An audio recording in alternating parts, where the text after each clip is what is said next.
Hi, I'm Marty Nemko. This word with Marty is Amazon. Um, I'm a frequent user of Amazon. I can't believe how amazing the selection is, price availability, new and used stuff delivered to my door usually the next day. We're pretty remarkable. And of course, that's why it's so popular. But I thought as I was talking about Amazon, I always like to present another side if I feel there's a legitimate one, and that is this. I remember when Amazon first started, its prices were well below the market. Now they're pretty much right in line with the market. I think as they continue to put more and more small businesses out of business, they will be like a monopoly and raise prices high.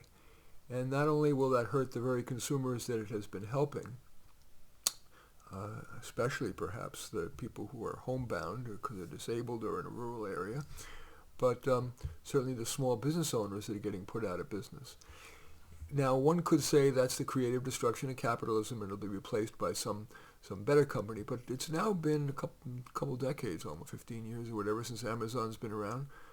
And everybody who's tried, even the big players like, Walmart or Wayfair or Etsy or even eBay, are not really competing very well, and certainly smaller entities are going out of business. And as Henry Ford said, and admittedly he's an anti-Semite, but he nonetheless was a brilliant innovator of cars. And if there aren't enough people to buy the cars, what good is it? And so he paid a good wage, I believe, to his workers.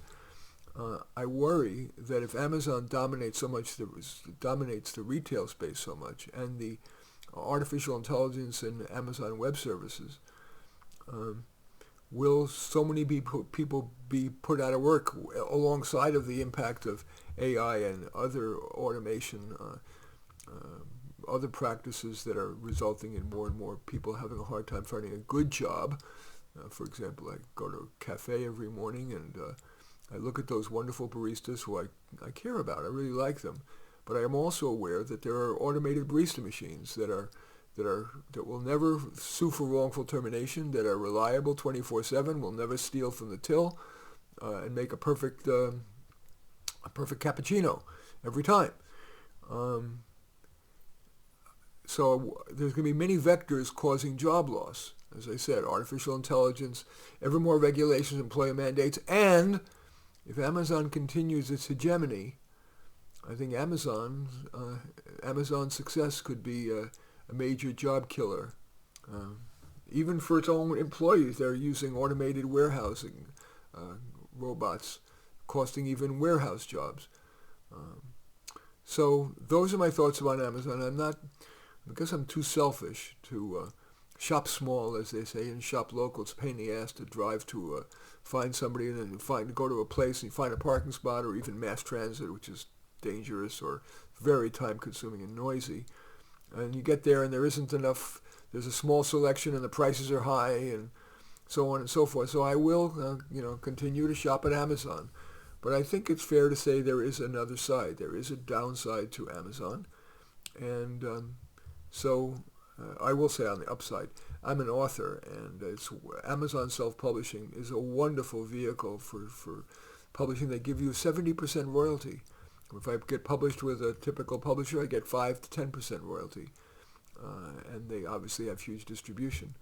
So I have mixed feelings about Amazon, and I thought I'd share that. I like sharing mixed feelings. I hope you do too. And so I will welcome your thumbs up and accept your thumbs down on this Word with Marty. This word is Amazon. I love your comments, and especially like it if you hit the share button below. Share on your social media so that my efforts can have broader impact. And I am flattered if you choose to subscribe to my channel. And certainly would welcome you taking a look at any of my 32 books. Probably the one most relevant to this is, I would guess, Work Stories, or How to Do Life, or What's the Big Idea. But all 32 are on Amazon. Just go there, search on my name, Marty Nemko, Nemko, and you will find more than you can stomach. In any event, I do thank you for watching. I am Marty Nemko.